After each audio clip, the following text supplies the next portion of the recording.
Nationwide protests after a Supreme Court decision overturns a nearly 50-year-old abortion rights ruling. Plus, a prominent weekend for President Biden. For God's sake, just do something. Well, today, we did. Signing into law the first major federal gun safety legislation in decades. And here at home, remembering the 98. They are sort of revisiting this and putting some closure and memorializing these people and what they went through. How the community honored the victims of the tragic Surfside condo collapse 1 year later. These stories and more coming up on Newsbreak. Hello, South Florida. I'm Michelle Morris. I'm Leanne Abutorbush. Today is Monday, June 27, 2022. Live from the South Florida Media Network's Biscayne-based studios in North Miami, this is SFMN Newsbreak. A landmark ruling sending shock waves across the country and right here in South Florida. This morning, protesters continue to gather after the U.S. Supreme Court overturned 50 years of constitutional protections for abortion on Friday.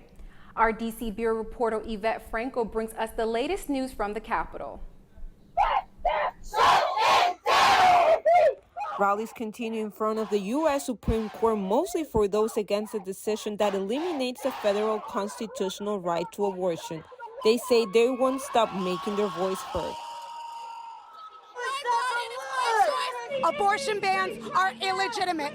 Forced motherhood is illegitimate. Smaller gatherings of people celebrating the ruling are also taking place. Millions of lives will be saved by this decision. I've been fighting my entire adult life for this day. It is one important victory.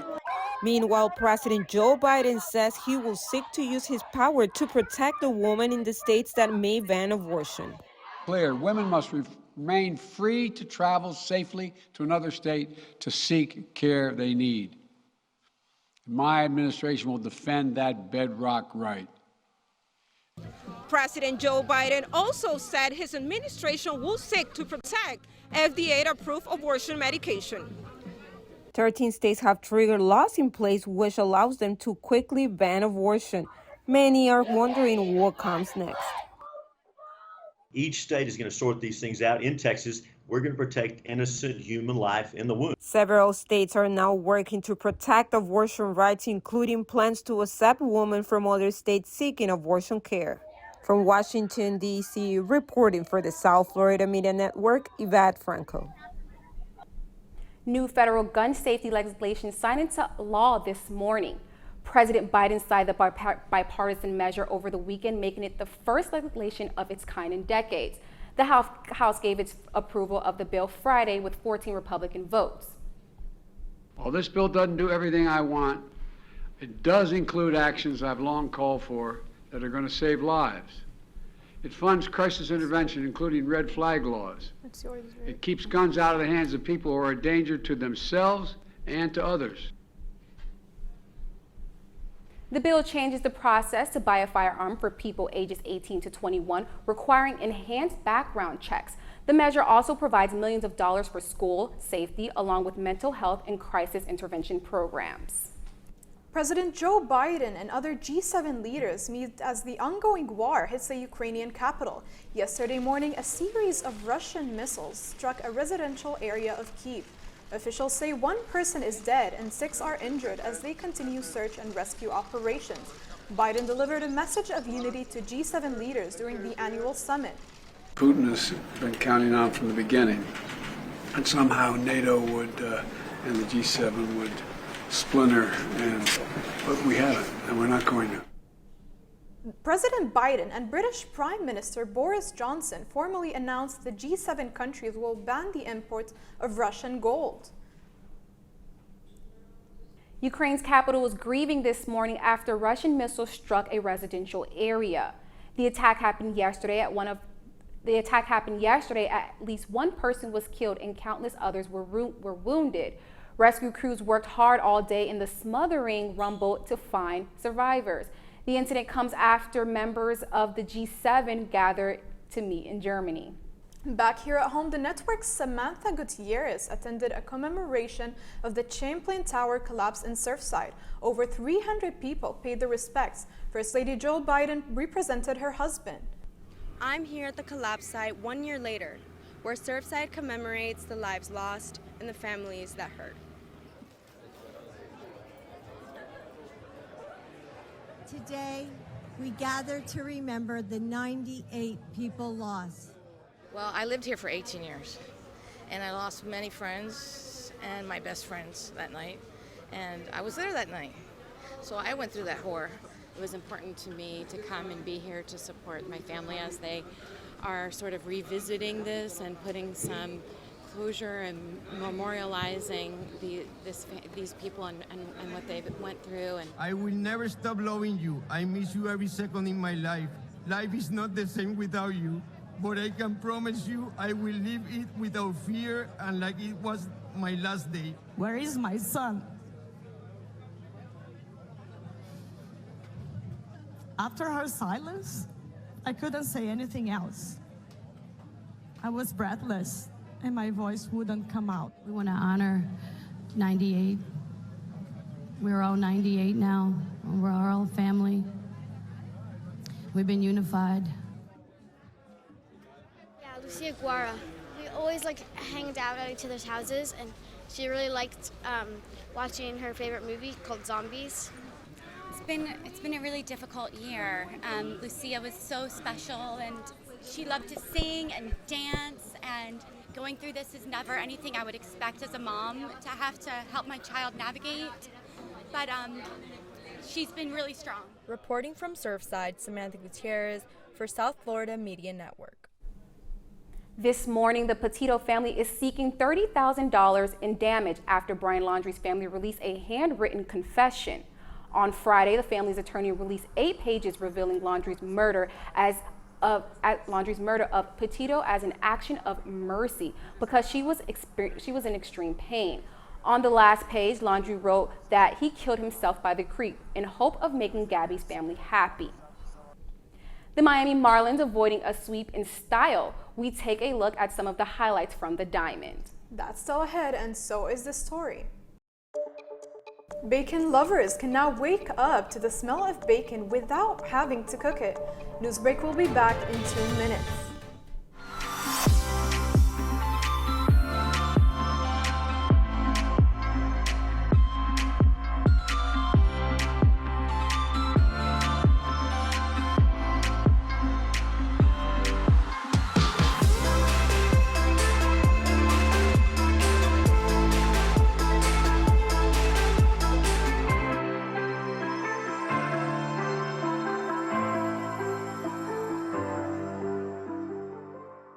Jordan knows he shouldn't eat this entire bowl of nachos, but tonight he's earned that right because a few hours ago in the middle of happy hour, he recognized a sign. Not from the gods or a bolt of lightning, but from a double heart, a kissy face, and a fourth ha in ha ha ha. That's when Jordan knew he was buzzed. So when it was time to go, he got a ride home instead of driving.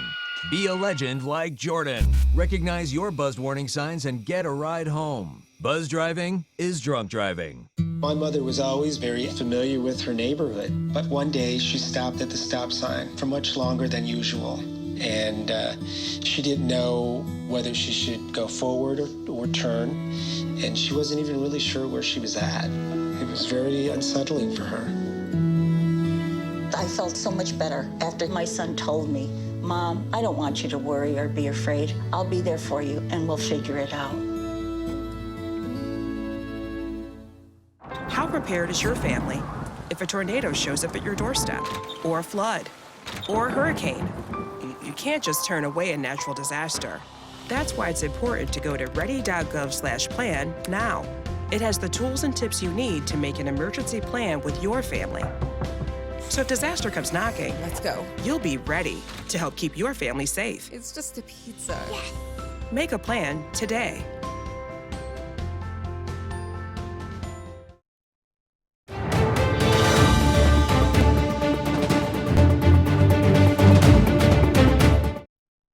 The The Miami Marlins salvaged series finals in style, walking it off against the Mets Sunday before another long road trip. The Marlins fans will start their week feeling good after their game against the Mets.